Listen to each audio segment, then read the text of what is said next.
Good morning, all of you. Today we are going to learn centralization, decentralization, as well as authority and responsibility, delegation of authority, effective delegation. So in our last lecture we have seen about departmentation, departmentalization, departmentation by process, departmentation by function. तर बघा आता या लेक्चरमध्ये आपण जे लास्टचा आपला point होता last लेक्चरमध्ये बाय डिपार्टमेंटेशन बाय फंक्शन त्याचं फिगर बघून पुढचा पार्ट सुरू करणार आहोत. तर बघा डिपार्टमेंटेशन बाय फंक्शनची फिगर आपल्याला कशा पद्धतीने त्यांनी इंट्रोड्यूस करून दिलेली आहेत. तर बोर्ड ऑफ डिरेक्टर्स असतात सुरुवातीला, then general manager, then personnel department, production department, accounts department and sales department. मग यामध्ये परत purchase department, finance department, marketing आणि रिसर्च अँड डेव्हलपमेंट डिपार्टमेंट. तर एवढे हे डिपार्टमेंटचे काय केलेले असतात तर वेगवेगळे डिपार्टमेंटेशन वेगवेगळ्या सेक्शननुसार केलेलं आपल्याला इथं दिसून येतं. पुढं बघा सेंट्रलायझेशन. आता हा सेंट्रलायझेशन म्हणजे नेमका काय मुद्दा आहे किंवा याच्यातून आपल्याला काय साध्य होतं. तर बघा centralization is organization with a centralize structure. Centralization हे काय आहे तर एक प्रकारचे ऑर्गनायझेशन आहे विथ सेंट्रलाइज्ड स्ट्रक्चर. केंद्रबिंदू असलेले स्ट्रक्चर असलेली एक ऑर्गनायझेशन म्हणजे centralization. It has several layers of management that control the company by maintaining a high level of authority. बघा अशा प्रकारच्या कंपनींना किंवा अशा प्रकारच्या ऑर्गनायझेशनला वेगवेगळे पदर असलेली किंवा वेगवेगळे कप्पे असलेली एक मॅनेजमेंट असते. जी काय करते तर कंपनीचं जे काय मेंटेनिंग करायचं असतं ती हाय लेवल ऑथॉरिटीकडून कंट्रोल करत असते. Employees have very less authorities to do something without approval. मग अशा सेंट्रलायझेशन किंवा सेंट्रलाइज्ड ऑर्गनायझेशनमध्ये किंवा इंडस्ट्रीमध्ये किंवा कंपनीमध्ये एम्प्लॉईजना एकदम कमी किंवा खूप कमी ऑथॉरिटीज असतात, म्हणजे अधिकार असतात की जे स्वतः काहीतरी त्यांची म्हणजे इनोव्हेटिव्ह पद्धतीनं करू शकतील, काही क्रिएटिव्ह पद्धतीनं करू शकतील. आणि जरी काही करायचं झालं तर त्यांना ते विदाऊट अप्रुव्हल करता येत नाही. This type of structure focuses on top down management. The control is centered with top management. तर बघा अशा प्रकारचे जे सेंट्रलाइज्ड प्रकारचं जे ऑर्गनायझेशन असते तिथं हे स्ट्रक्चर कशावरती फोकस करतं तर टॉप डाऊन मॅनेजमेंट म्हणजे वरच्या पातळी करून खालच्या पातळीकडे. The control is centered with top management. आणि पूर्ण जो कंट्रोल असतो तो कुणाच्या हातात असतो किंवा कुणाकडून केंद्रबिंदू केला जातो किंवा केंद्रित केला जातो तर टॉप मॅनेजमेंटकडून, म्हणजे जे हाय लेवल ऑथॉरिटी पीपल असतात त्यांच्याकडून. These organizations are bureaucratic and employees have little freedom.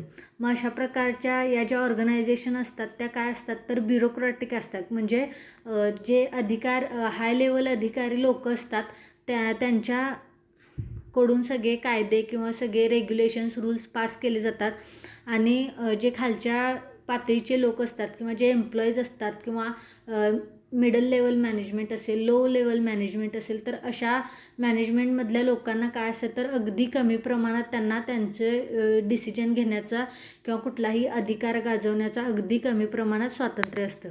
It decreases the span of control. आणि त्यामुळं काय होतं तर स्पॅन ऑफ कंट्रोल म्हणजे लोकांमधील अंतर वाढवण्यासाठी हे काय होतं तर म्हणजे कारणीभूत ठरतं. पुढं बघा decentralization. The purpose of decentralization is to remove the needless levels of management in an organization. मग आता डिसेंट्रलायझेशन म्हणजे काय तर डिसेंट्रलायझेशनचा हेतूच हा आहे की ज्या मॅनेजमेंटची किंवा गरज नसलेले मॅनेजमेंट काढून टाकणं ऑर्गनायझेशनमधून. It also tries to remove a necessity of placing authority to first line staff and manager. त्याचबरोबर बघा जर गरज नसेल तर फर्स्ट लाईन स्टाफमधील लोक आणि मॅनेजरसुद्धा कमी केले जातात डिसेंट्रलायझेशनमध्ये. Decentralization increases the span of control with more number of employees reporting to single manager. आणि डिसेंट्रलायझेशनमध्ये काय केलं जातं तर स्पॅन ऑफ कंट्रोल हा इन्क्रीज केला जातो. म्हणजे लोकांमधील अंतर हे वाढवलं जातं आणि त्यामुळं काय होतं तर प्रत्येक एम्प्लॉईजला रिपोर्टिंग करण्यासाठी प्रत्येक डिपार्टमेंटला एक सिंगल मॅनेजर दिला जातो. More work delegation is possible. त्याचबरोबर कामामध्ये बरीच उत्साह किंवा उत्सुकता आणणं हे काम यामध्ये केले जाते किंवा शक्यता असते. लेस ब्युरोक्रॅटिक सिस्टीम, याच्यामध्ये जास्त हाय लेवल ऑथॉरिटी असलेल्या पीपलचा हात नसतो किंवा हस्तक्षेप ते करत नाहीत. The communication is bottom up communication. त्याचबरोबर जे कम्युनिकेशन असतं ते बॉटम अप कम्युनिकेशन असते, म्हणजे अगदी शेवटच्या स्तरावरच्या लोकांपर्यंत कम्युनिकेशन हे पोहोचवलं जातं. पुढं बघा, quick decisions can be made. त्याचबरोबर डिसेंट्रलायझेशनमध्ये ताबडतोब निर्णय हे घेतले जातात, कारण की तिथं कुणालाही निर्णय घेण्याचा अधिकार असतो. Authority is given to many officials. आणि ऑथॉरिटी ही बऱ्याच अधिकारी लोकांकडे दिलेली असते, म्हणजे प्रत्येक लेवलच्या अधिकारी लोकांकडे ऑथॉरिटी दिली गेलेली असते. Control of operations is distributed. त्याचबरोबर कामाचं जे कंट्रोल आहे किंवा नियंत्रण आहे ते सुद्धा डिस्ट्रीब्यूट केलं जातं. May increase the confusions in work and reporting structure.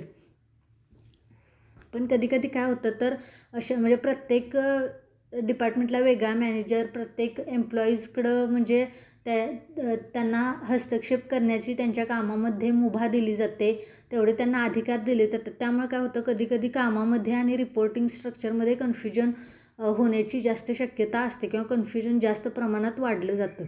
Following is a comparison between merits and demerits of centralization and decentralization. तर बघा, आता सेंट्रलायझेशन आणि डिसेंट्रलायझेशनमध्ये इथं आपल्याला कंपॅरिझन करून दाखवलेलं आहे. तर first one, centralization. Centralization enforces centralized control. Centralization कशाला एन्फोर्स करतं तर केंद्रबिंदू असलेल्या नियंत्रणाला. ओके, म्हणजे एकाच व्यक्तीकडून पूर्ण ऑर्गनायझेशन नियंत्रित केली जावी या गोष्टीला. आणि डिसेंट्रलायझेशन एन्फोर्सेस डिसेंट्रलाइज्ड कंट्रोल. आणि डिसेंट्रलाइज्ड कशाला एन्फोर्स करतं तर डिसेंट्रलाइज्ड कंट्रोल, म्हणजे कंट्रोल हा प्रत्येक व्यक्तीकडे असावा असं यामध्ये मानलं जातं. Second, if the department is very large and geographically separated then centralization becomes difficult. मग समजा जर डिपार्टमेंट खूप मोठं असेल आणि जिओग्राफिकली सेपरेटेड असेल, ओके, म्हणजे वेगवेगळ्या भागामध्ये किंवा वेगवेगळ्या प्रदेशामध्ये त्यांच्या ब्रांचेस असतील तर सेंट्रलायझेशन करणं अवघड जातं. त्याचबरोबर decentralization is mainly use for the departments which are large and geographically separated. आणि डिसेंट्रलायझेशन हे कशासाठी केलं जातं तर ते मूळतःच जिओग्राफिकली सेपरेटेड आणि लार्ज असलेल्या ऑर्गनायझेशनसाठीच डिसेंट्रलायझेशन केलं जातं, जेणेकरून त्या प्रदेशातील किंवा त्या प्रभागातील लोक आपल्या ब्रांच मॅनेजर असतील किंवा तिथले काही एम्प्लॉईज असतील ते आपल्या डिपार्टमेंटची जबाबदारी घेतील ह्या दृष्टीने. नेक्स्ट बघा, very beneficial for medium or small size of department. तर बघा, छोट्या किंवा मध्यम स्वरूपाच्या डिपार्टमेंटसाठी हे खूप फायदेशीर आहे सेंट्रलायझेशन. आणि डिसेंट्रलायझेशन बघा, not useful for small or medium departments. म्हणजे अगदी छोट्या किंवा मध्यम स्वरूपात असलेल्या डिपार्टमेंटसाठी डिसेंट्रलायझेशन हे उपयोगी पडत नाही. देन सेंट्रलायझेशन बघा, work can be done properly in centralization. सेंट्रलायझेशनमध्ये बऱ्यापैकी काम हे योग्य प्रकारे केलं जातं. डिसेंट्रलायझेशनमध्ये work may get delayed because of lack of coordination. आणि डिसेंट्रलायझेशनमध्ये काय होतं तर प्रत्येक व्यक्तीकडं ऑथॉरिटी असल्यामुळं त्यांच्यामध्ये फारसं कोऑर्डिनेशन आपल्याला दिसून येत नाही, त्यामुळं त्यांच्यामध्ये कामाची जी कमतरता असते किंवा काम उशिरा होण्याचं जे प्रमाण असतं ते जास्त दिसून येतं. सेंट्रलायझेशनमध्ये नेक्स्ट पॉईंट बघा, communication is top to down. Communication कुठून असतं तर वरच्या पातळीकडून खालच्या पातळीकडे. आणि डिसेंट्रलायझेशनमध्ये communication is bottom up. Communication हे खालच्या पातळीकडून वरच्या पातळीकडे असतं. देन सेंट्रलायझेशनमध्ये बघा, span of control is less. Span of control हा आपल्याला कमी असलेला दिसून येतो, तर डिसेंट्रलायझेशनमध्ये स्पॅन ऑफ कंट्रोल हा जास्त असलेला दिसून येतो. Then work is centralized. सेंट्रलायझेशनमध्ये बघा, काम हाच केंद्रबिंदू मानला जातो. तर डिसेंट्रलायझेशनमध्ये बघा, वर्क इज डिस्ट्रीब्युटेड. काम हे विभागून दिलं जातं किंवा काम हे प्रत्येकाच्या त्या स्किलनुसार किंवा स्किल बेस्ड गोष्टींवरती दिलं जातं. ओके, नेक्स्ट पॉईंट बघा, Authority and responsibility. Responsibility is accountability. It is an obligation of a subordinate to his boss to do given work. आता रिस्पॉन्सिबिलिटी हे म्हणजे काय, तर एखाद्या एम्प्लॉयला त्याच्या बॉसनं दिलेलं काम, ओके, म्हणजे त्या एम्प्लॉयची असलेली रिस्पॉन्सिबिलिटी म्हणजे जबाबदारी. आणि authority means right and power to act. Authority म्हणजे काय, तर अधिकार जो आपण स्वतः एखाद्या व्यक्तीवरती गाजवू शकतो किंवा वापरू शकतो. Since the top man in the organization can not do each and everything alone, a definite chain of responsibility and authority is provided from the top executive to each employee. बघा, असं कधीच होत नाही की एखाद्या मोठ्या ऑर्गनायझेशनमध्ये आपण काम करतो आणि आपण एकटे सगळ्या जबाबदाऱ्या सहजरित्या पार पाडू शकतो. ओके, मग अशावेळी काय केलं जाते, तर ऑथॉरिटीची किंवा रिस्पॉन्सिबिलिटीची एक चेन केली जाते आणि ती त्या चेनमध्ये प्रत्येक एक्झिक्युटिव्हला, टॉप एक्झिक्युटिव्हला आणि प्रत्येक एम्प्लॉयला सामावून घेतलं जातं. As far as possible a person should take direct orders from only one superior and he should know to whom he is accountable.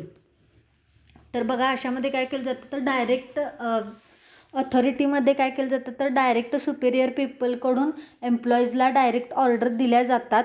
Then बघा, lines of responsibility should be made very clear in order to facilitate ready flow of communication and control. आणि responsibility ही प्रत्येक व्यक्तीला दिली जाते ज्याच्यातून चांगल्या पद्धतीचं कम्युनिकेशन आणि चांगल्या पद्धतीचा कंट्रोल हा कामावरती नेहमी राहील. या दृष्टीने authority empowers the superior to make a subordinate to do the work. Everybody in the organization from top level to downwards possesses some authority to seek operations from subordinates. तर बघा, प्रत्येक लेवलमध्ये म्हणजे टॉप लेवलकडून मिडल लेवल असेल किंवा low level असेल, तर या सगळ्या लेवलमध्ये ऑथॉरिटी आणि रिस्पॉन्सिबिलिटी या इक्वली डिस्ट्रीब्यूट करून दिल्या जातात, जेणेकरून ऑथॉरिटीला सबऑर्डिनेट्सचं किंवा एम्प्लॉईजचं चांगल्या पद्धतीचं कोऑपरेशन मिळू शकेल. Lines of authority should be very clearly established in the structure of organization in order to avoid overlapping actions, omissions of acts, etc. तर बघा, चांगल्या पद्धतीचं जर ऑथॉरिटी असेल, क्लिअरली एस्टॅब्लिश केली असेल, स्ट्रक्चर हे ऑर्गनायझेशनचं जर चांगल्या पद्धतीचं असेल, तर बऱ्याचदा काय होतं, तर एखाद्याच व्यक्तीवरती कामाचा ओव्हरलॅप होण्यापेक्षा ते काम चांगल्या पद्धतीनं डिस्ट्रीब्यूट करून दिलं जाऊ शकतं. Authority and responsibility must go together if the goals of the organization are to be achieved efficiently and effectively. आणि जर समजा तुम्हाला तुमच्या ऑर्गनायझेशनचे जे काही गोल आहे किंवा जे काही ऑब्जेक्टिव्ज आहेत ते जर परिणामकारक आणि अगदी जलद पद्धतीने इफिशियंटली जर तुम्हाला ते अचीव करायचं असतील, तर ऑथॉरिटी म्हणजे अधिकार आणि रिस्पॉन्सिबिलिटी ह्या हातात हात घालून चालत गेलेले असले पाहिजेत किंवा एकत्रित चालत गेले पाहिजेत. पुढं बघा, whenever an employee is made responsible to accomplish a particular task, he must be given due authority to control and direct efforts towards completing the task. तर बघा, ज्यावेळी एखाद्या व्यक्तीकडं जबाबदारी ही सोपवली जाते त्यावेळी ती व्यक्ती काय केली जाते, तर त्याचबरोबर अधिकार असल्यामुळं ती व्यक्ती स्वतःचं काम हे चांगल्या पद्धतीनं आणि भरपूर एफर्ट्स घेऊन ते काम कंप्लीट करण्याच्या मागावर लागलेली असते. ओके, पुढं बघा, when an employee is authorized to take up a job, he is held responsible for his performance also. त्याचबरोबर समजा एखाद्या एम्प्लॉईवर जर आपण जबाबदारी टाकली किंवा अधिकार दिले, तर त्या व्यक्तीनं जे काही काम केले त्या कामासाठी ती व्यक्ती स्वतः जबाबदार असते. Wear as authority can be delegated but the responsibility cannot. मग कधी कधी काय होतं की ऑथॉरिटी म्हणजे अधिकार हे एका व्यक्तीकडून दुसऱ्या व्यक्तीकडे स्थलांतरित होतात किंवा ट्रान्सफर केले जातात, पण रिस्पॉन्सिबिलिटी ही एका व्यक्तीकडून दुसऱ्या व्यक्तीकडेच ट्रान्सफर करता येत नाही. ती रिस्पॉन्सिबिलिटी त्या व्यक्तीलाच कंप्लीट करावी लागते. The boss is totally responsible for the acts of his subordinates. The chief executive is held responsible for quality of the products made by his subordinates. तर बघा, तर आता एखादा मॅनेजर आहे आणि त्याच्याकडं ऑथॉरिटी पण आहे आणि रिस्पॉन्सिबिलिटी पण आहे. ओके, आणि त्याच्या हाताखाली असलेल्या त्याच्या एम्प्लॉईजने एखादा प्रोडक्ट तयार केला आहे, तर तो प्रोडक्ट ज्या पद्धतीचा असेल त्या पद्धतीच्या रिस्पॉन्सिबिलिटी त्या मॅनेजरवरती असतात. म्हणजे जर त्याच्यामध्ये काही दोष आढळला किंवा काही प्रॉब्लेम आला, तर त्याची सगळी जबाबदारी त्या मॅनेजरवरती असते. The decision making process should involve everybody who is responsible for the act. मग अशामध्ये काय होतं तर ज्यावेळी एखादा प्रोडक्ट हा तयार केला जातो, एखादी जबाबदारी घेतली जाते, त्यावेळी डिसिजन मेकिंग प्रोसेस या प्रोसेसमध्ये म्हणजे निर्णय घेण्याची जी प्रक्रिया असते त्या प्रक्रियेमध्ये प्रत्येक व्यक्तीला इन्व्हॉल्व करून घेतलं गेलं पाहिजे. Everybody in the organization structure must understand the limits of his or her authority and responsibility. आणि बघा, प्रत्येक ऑर्गनायझेशनमध्ये असणाऱ्या प्रत्येक एम्प्लॉईजने, प्रत्येक हाय ऑथॉरिटी पीपलने हे लक्षात ठेवलं पाहिजे की आपल्याला ज्या काय ऑथॉरिटीज दिल्यात किंवा आपल्याला ज्या काय रिस्पॉन्सिबिलिटीज दिल्यात त्यासाठी आपण त्या समजून घेणं आणि त्याच्या काय लिमिटेशन्स आहेत, म्हणजे कुठल्या लिमिटपर्यंत आपण ते ऑथॉरिटीज किंवा रिस्पॉन्सिबिलिटी वापरू शकतो याचा प्रत्येक व्यक्तीनं विचार करणं हे खूप गरजेचं आहे. He or she should know where his or her responsibility and authority start and stop. आणि प्रत्येक व्यक्तीला सगळ्यात महत्त्वाची गोष्ट सांगितली बघा, सगळ्यात महत्त्वाचा मुद्दा आहे की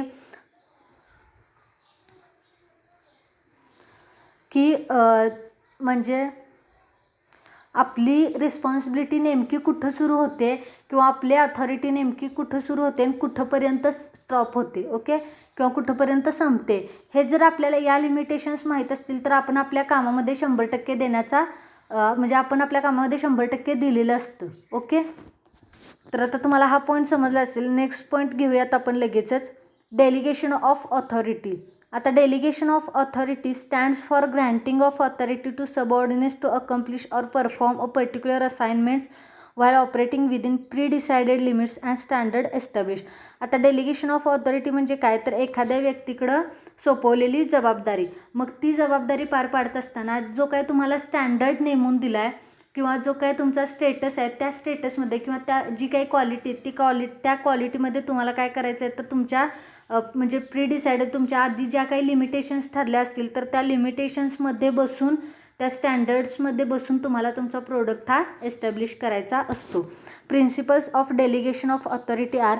मग आता डेलिगेशन ऑफ ऑथॉरिटीचे काही प्रिन्सिपल्स आहेत ते कुठले कुठले बघू. पहिला आहे parity or equality between authority and responsibility. Authority and रिस्पॉन्सिबिलिटीमध्ये समानता असणं गरजेचं आहे.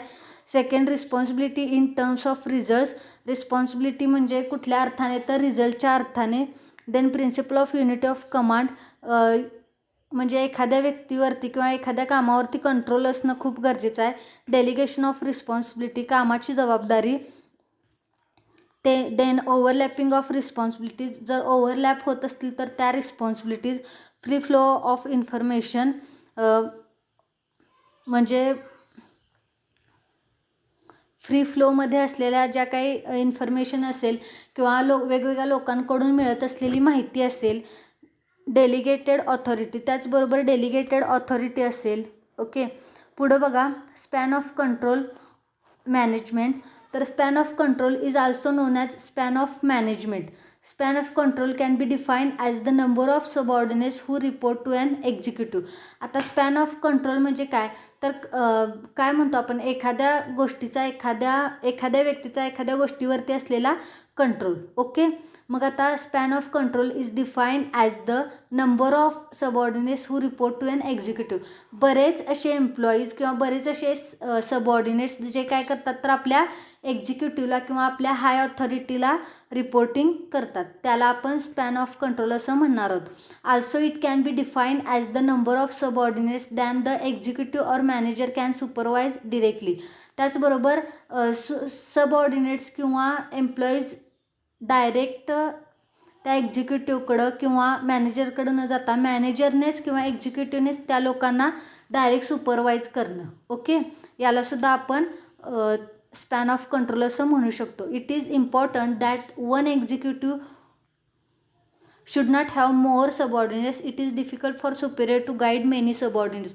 मग हे सुद्धा खूप गरजेचं आहे की एकाच व्यक्तीच्या हाताखाली 100 लोक देणं, मग तो व्यक्ती त्या 100 लोकांना कशा पद्धतीनं गाईड करणार, मग त्यामध्ये काही प्रॉब्लेम्स येतात, काही अडथळे येतात, ओके. त्याचबरोबर बघा, span of control could be 2 to 20 people depending upon the enterprise. मग स्पॅन ऑफ कंट्रोल हा कसा असला पाहिजे, तर 2 ते 20 लोकांपर्यंत, ते पण एंटरप्राइज तुमचं केवढं आहे त्याच्यावरती डिपेंड असणार ते. We may say that it is ideal span of control which can be manage by the executive. मग आपण असं म्हणू शकतो की असा जर म्हणजे 2 ते 20 लोकांचा स्पॅन ऑफ कंट्रोल असेल तर तो चांगल्या पद्धतीचा किंवा आयडियल स्पॅन ऑफ कंट्रोल असं आपण म्हणू शकतो. मग इथं तुम्हाला स्पॅन ऑफ कंट्रोलची एक फिगर दिलेली बघा. एकच व्यक्ती आणि त्याच्या हाताखाली त्याचे एवढे सबऑर्डिनेट्स आहेत किंवा एम्प्लॉईज आहेत. The span of control depends on the factors like. मग हे जे स्पॅन ऑफ कंट्रोल असतं ते कशावरती डिपेंड असतं, तर कुठल्या कुठल्या घटकांवरती डिपेंड असतं बघा. Trend and experience subordinates, train असलेले आणि अनुभवी असलेले एम्प्लॉईज, टाईप ऑफ वर्क, कामाचं स्वरूप, capacity of executive of manager, मॅनेजरची कशा पद्धतीची कपॅसिटी, जर एजेड असेल तर त्यांना एवढं झेपणार आहे का. Okay. Then relationship between superior and subordinates, authority असलेली व्यक्ती आणि त्याचे सबऑर्डिनेट्स किंवा त्याचे एम्प्लॉईज यांच्यामध्ये पहिल्यापासून रिलेशन कशा पद्धतीचं आहे. जर हेल्दी रिलेशन असेल तर तिथं ते काम करण्यामध्ये आनंद होईल. ओके, होय की नाही सबऑर्डिनेट्सना. Then judgement of executive, executive कशा पद्धतीने जजमेंट करतोय, म्हणजे जर पार्सलिटी करत असेल तर एखाद्याला काम चांगलं नसेल तरीसुद्धा त्याचं कौतुक करणं, एखाद्याचे स्किल बेस्ड असेल तरीसुद्धा त्याला दुर्लक्षित करणं, या गोष्टींचा यामध्ये विचार केला जातो. Limitations of span of control, त्याचबरोबर बघा आता याच्यामध्ये कुठल्या कुठल्या लिमिटेशन्स असतात, तर wider span of control may not be manage by executive. तर बघा वायडर स्पॅन ऑफ कंट्रोल असेल म्हणजे जास्त प्रमाणात जर लोकांचा समूह असेल तर ते एक्झिक्युटिव्हकडून मॅनेज करणं अवघड असतं. Inexperience subordinates may create problems. जर समजा त्यामध्ये काय आता 10 लोक हाताखाली आहेत, त्यातले 4 लोक जर इनएक्सपिरियन्स असतील तर त्या लोकांना समजावण्यामध्ये जास्त वेळ जातो, त्यामुळे ते प्रॉब्लेम क्रिएट करतात. देन इगो प्रॉब्लेम्स मे अराईज, त्याचबरोबर सुपेरियर्सचे इगो प्रॉब्लेम्स असतील किंवा सबऑर्डिनेट्सचे इगो प्रॉब्लेम्स असतील ते सुद्धा याच्यामध्ये प्रॉब्लेम्स निर्माण करतात. पुढं बघा effective delegation. Delegation means allocation of work. Delegation म्हणजे काय तर अलोकेशन ऑफ वर्क म्हणजे कामाची वाटणी करणं किंवा कामाची वाटणी. In business organisations this activity is done by the superior. मग बिझनेस ॲक्टिव्हिटीमध्ये हे कामाची वाटणी हे जे काम असतं हे कोण करतं तर सुपरवायझरकडून ही ॲक्टिव्हिटी केली जाते. They delegate work to their subordinates. ते काय करतात तर त्यांच्या सबऑर्डिनेट्सना किंवा त्यांच्या एम्प्लॉईजना त्या पद्धतीनं किंवा त्यांच्या एफिशियन्सीनुसार कपॅसिटीजनुसार त्यांना कामाचं वाटप करून देतात. पुढं बघा effective delegation means giving right work to the right person. मग चांगल्या पद्धतीचं किंवा परिणामकारक कामाची वाटणी कशा पद्धतीची असते तर योग्य व्यक्तीला योग्य काम देणं. Okay. Everything cannot be thought and done by executive. तर बघा प्रत्येक गोष्ट ही एक्झिक्युटिव्हकडून शिकवली जात नाही किंवा करून घेतली जात नाही. तिथं थोड्याफार प्रमाणात सबऑर्डिनेट्सना किंवा एम्प्लॉईजना पण थोडंफार हुशार असावं लागतं. Okay. And executive or superior should allocate that work to the person who is having capacity of decision making and can do work effectively and efficiently.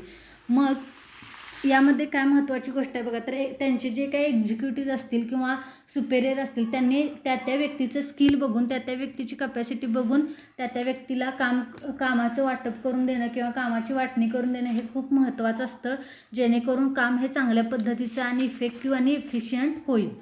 पुढं बघा effective delegation allows executive to give opportunity to his subordinates to think, make work related decision and get developed. तर बघा effective delegation allows executive to give opportunity. Effective delegation काय करतं एक्झिक्युटिव्हला तर त्याचे जे काही सबऑर्डिनेट्स असतील किंवा त्याचे जे काही एम्प्लॉईज असतील त्यांना कामाशी रिलेटेड डिसिजन घेण्यासाठी मदत करतं. As subordinates start working executive get a quality time to handle managerial responsibilities effectively. त्याचबरोबर सबऑर्डिनेट्स ज्यावेळी ॲक्च्युअलमध्ये कामाला स्टार्ट करतात त्यावेळी एक्झिक्युटिव्हना क्वालिटी टाईम भेटतो जिथं ते वेगवेगळे मॅनेजरल रिस्पॉन्सिबिलिटीज ह्या परिणामकारकरित्या हँडल करू शकतात किंवा हाताळू शकतात.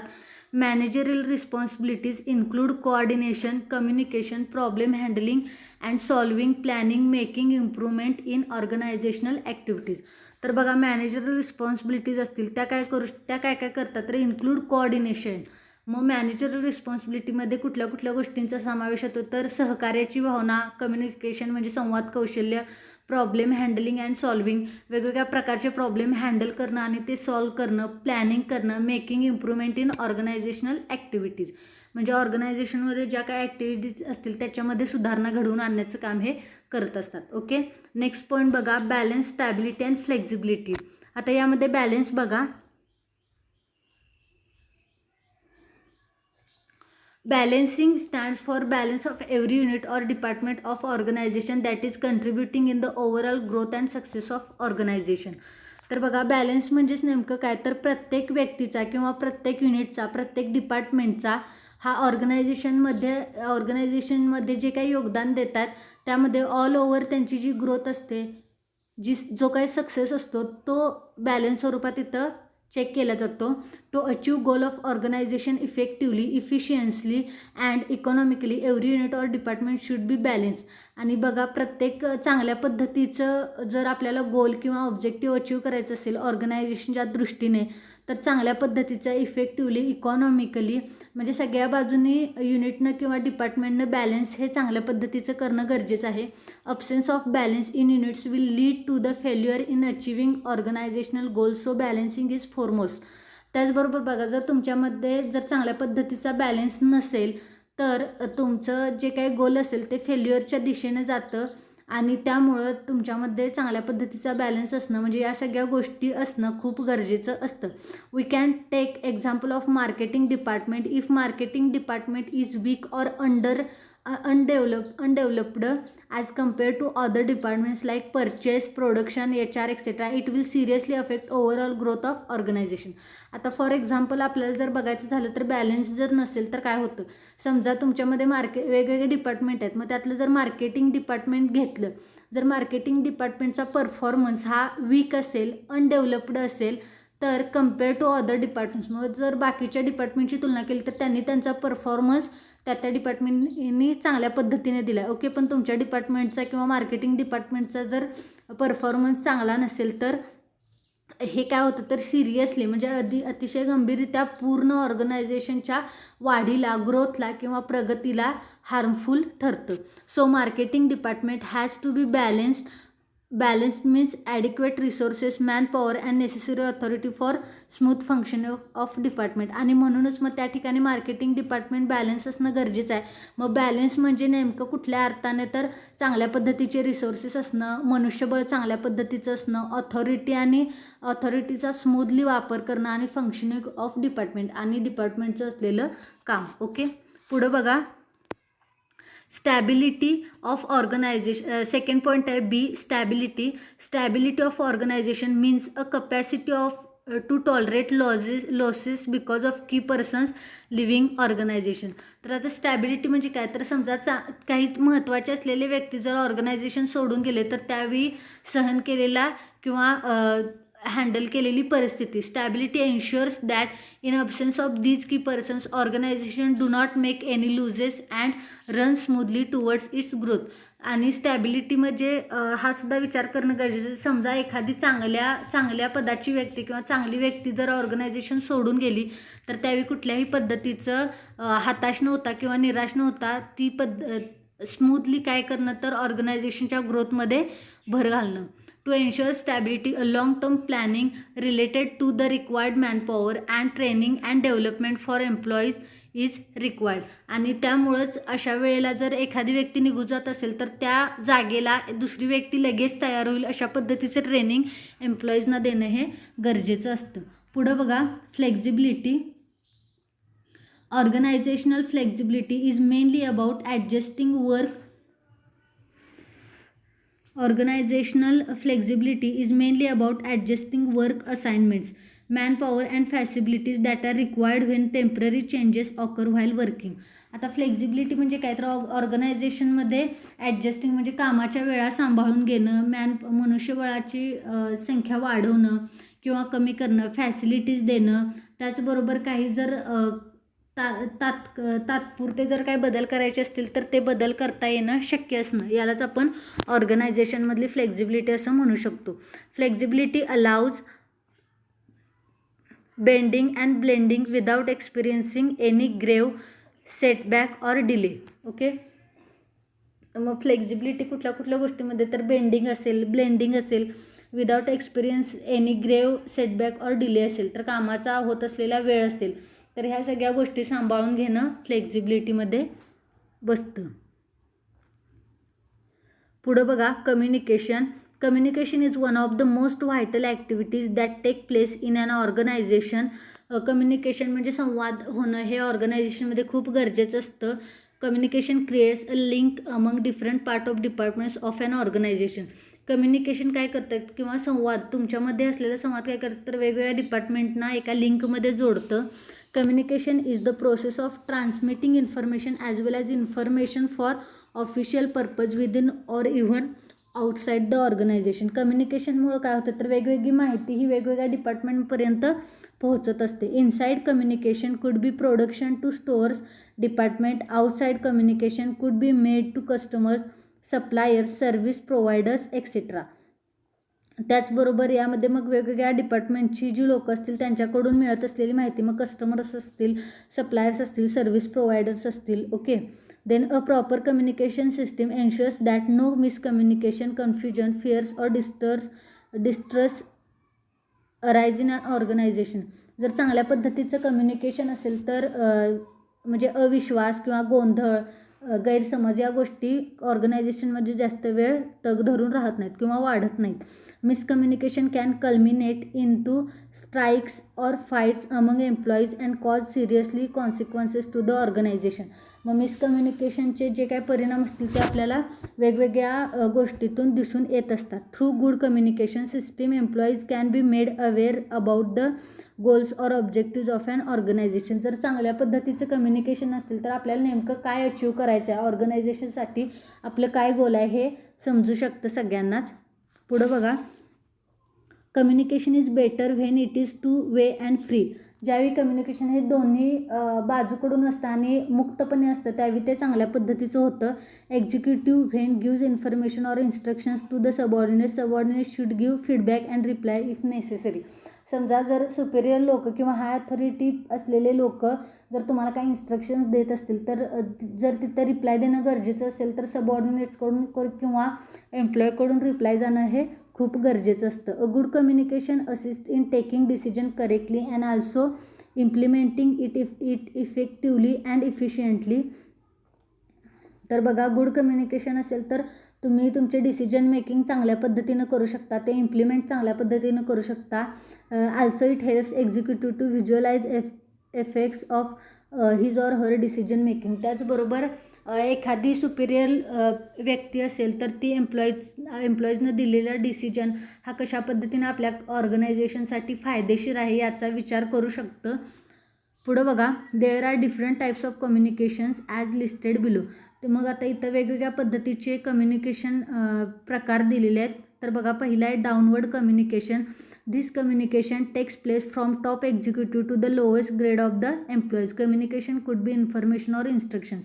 मग डाऊनवर्ड कम्युनिकेशनमध्ये एम्प्लॉईजकडून टॉप लेवल लोकांना काय केले जातात, तर कम्युनिकेशन दिले जातं. मग यामध्ये माहिती असेल, काही सूचना असतील, ओके, काही प्रॉब्लेम्स असतील तर ते.